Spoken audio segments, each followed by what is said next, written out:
Quais os suplementos mais importantes durante a gestação? Hoje eu vou trazer para vocês os que eu considero, que eu utilizo na minha prática, que são mais relevantes tanto para a mãe quanto para o bebê, como para a placenta que vai nutrir esse bebê. Meu nome é Camila Komatsu, eu sou nutricionista materno-infantil funcional e se você quer saber mais informações sobre uma gestação segura, saudável e bem nutrida, é só me acompanhar aqui no canal Mãe Nutrida, é só apertar o botão de seguir o canal Mãe Nutrida. Bom, quando a gente fala de suplementos na gestação, a gente precisa lembrar de 3 elementos que a gente sempre vai nutrir, né? Mãe, bebê e placenta.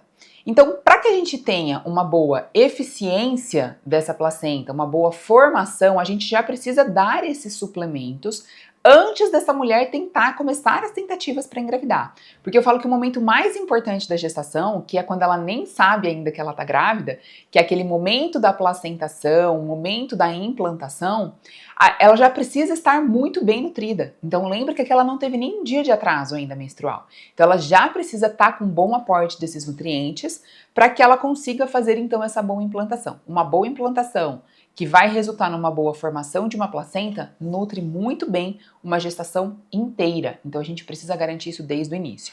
E aí eu destaco aqui para vocês, né, principalmente os suplementos de vitaminas e minerais, e a gente vai sempre fazer de forma individualizada. Quando a gente começa a estudar todo o processo, a fisiologia da gestação, a gente entende que todos os nutrientes são importantes. Não existe um que é mais importante do que outro, existem uns que são mais demandados ao longo da gestação. Mas se a gente tiver deficiência de qualquer nutriente, qualquer vitamina e mineral, a gente vai ter prejuízos ao longo dessa gestação.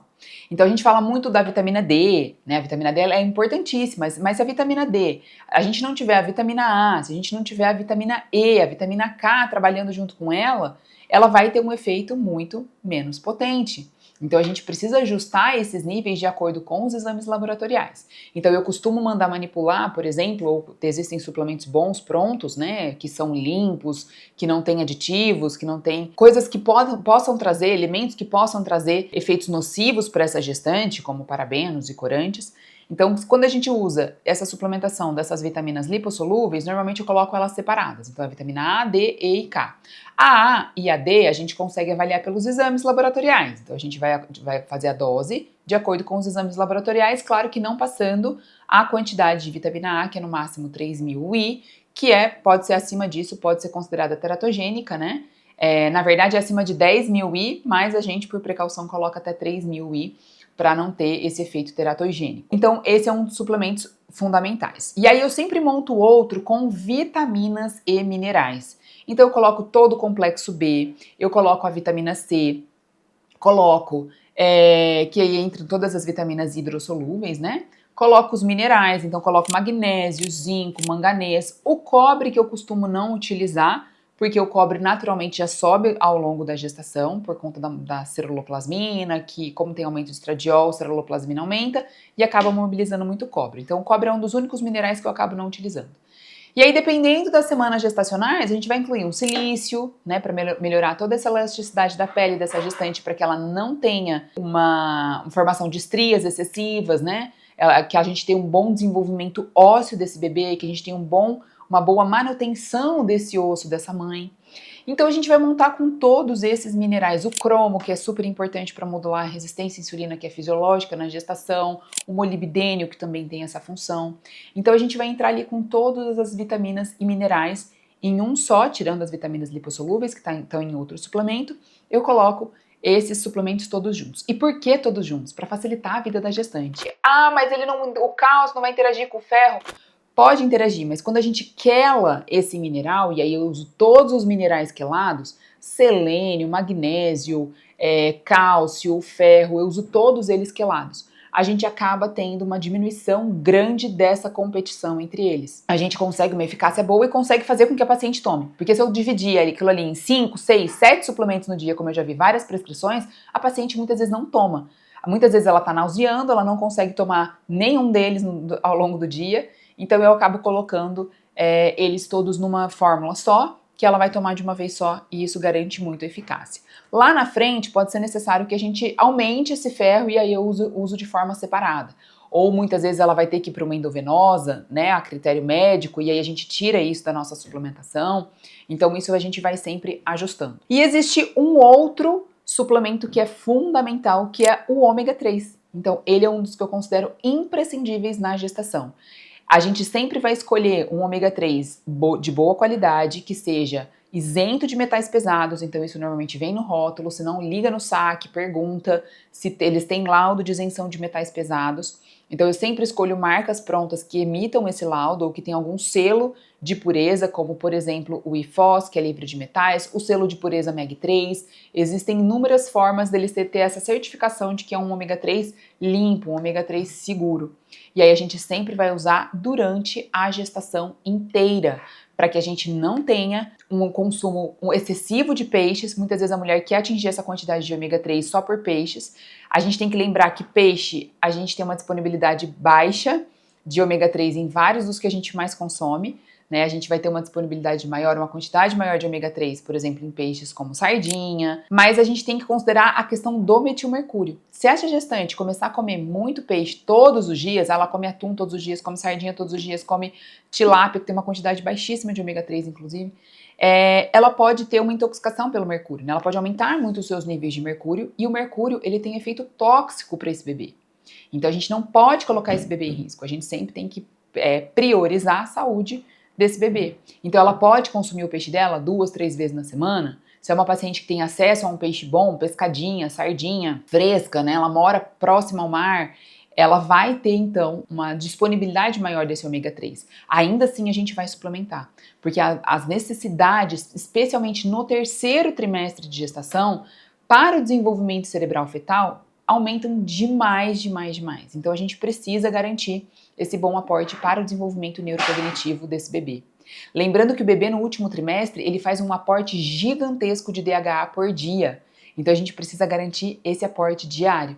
Então eu libero no máximo 3 vezes na semana o peixe e acabo complementando com o ômega 3. Então, peixes que sejam pequenos para não ter essa questão do metilmercúrio. E, por fim, um outro suplemento que eu considero indispensável na gestação, mas que nem sempre a gente vai entrar desde o começo, são os probióticos. Os suplementos à base de probióticos, que são bactérias vivas que habitam o nosso intestino, eles têm uma ação fantástica em várias frentes na gestação. Não é simplesmente tratando esse intestino dessa gestante, que a gente sabe que a gente tem uma desbiose fisiológica ali, né, esperada da gestante. A gente já tem uma alteração, uma diminuição da diversidade bacteriana intestinal na gestante. Mas os probióticos, vários trabalhos mostram que tem uma diminuição do risco de pré-eclâmpsia, uma diminuição do risco de diabetes gestacional. Ele vai atuar de forma sistêmica. A gente tem que lembrar que o nosso intestino, se a gente tiver alterações importantes intestinais, ele vai atuar sistemicamente. A gente vai ter uma inflamação sistêmica, crônica, subclínica, e o probiótico atua muito bem, melhorando, né, toda essa dinâmica inflamatória. E a gente tem que considerar também que essa microbiota desse bebê, depois que ele nascer, é muito dependente da microbiota da mãe. A gente sabe que essa perda de diversidade de microbiota, de micro-organismos, né, ao longo da gestação, a gente sabe que ela é fisiológica, né? Ah, mas isso não deveria proteger, ser para proteger o bebê, aumentar inclusive a sobrevivência dele? Sim. O grande problema é que as gestantes já engravidam desbióticas. Elas já engravidam com uma queda muito importante dessa diversidade. Então a gente trabalhar isso ao longo da gestação, né, com o uso dos probióticos, é de fundamental importância. Muitas vezes a gente não vai conseguir colocar esse probiótico logo de cara. A gente vai precisar trabalhar um pouco primeiro aquele intestino, né, tirar os principais agressores via alimentação, e aí cada pessoa entra na sua individualidade mesmo. Não tem como a gente falar tal alimento a gente vai ter que tirar, né? Mas às vezes a gente atende uma gestante que está comendo muito ultraprocessado, né? Ela está comendo inúmeros aditivos alimentares que acabam com a microbiota, cheia de adoçantes na alimentação, cheio de goma, de conservantes, isso acaba com a microbiota intestinal. Então muitas vezes a gente vai precisar tirar isso primeiro, colocar o intestino um pouco em ordem e depois usar o probiótico. Porque se a gente entra logo de cara nesses casos, pode ser que ela tenha muito desconforto, tenha empachamento, formação de gases, então a gente vai escolher um tempo ali ideal para que o timing ideal, para que a gente consiga trabalhar aquele probiótico com ela que vai ser de fundamental importância.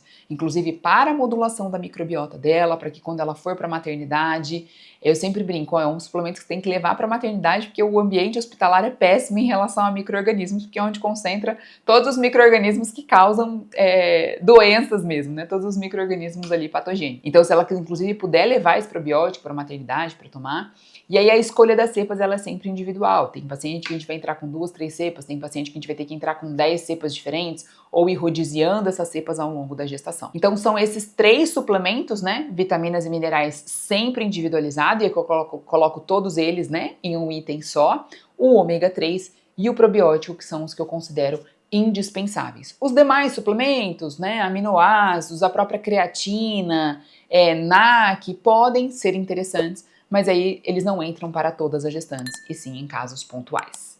E se você quer saber mais, então é só seguir aqui o canal Mãe Nutrida e me acompanhar por aqui.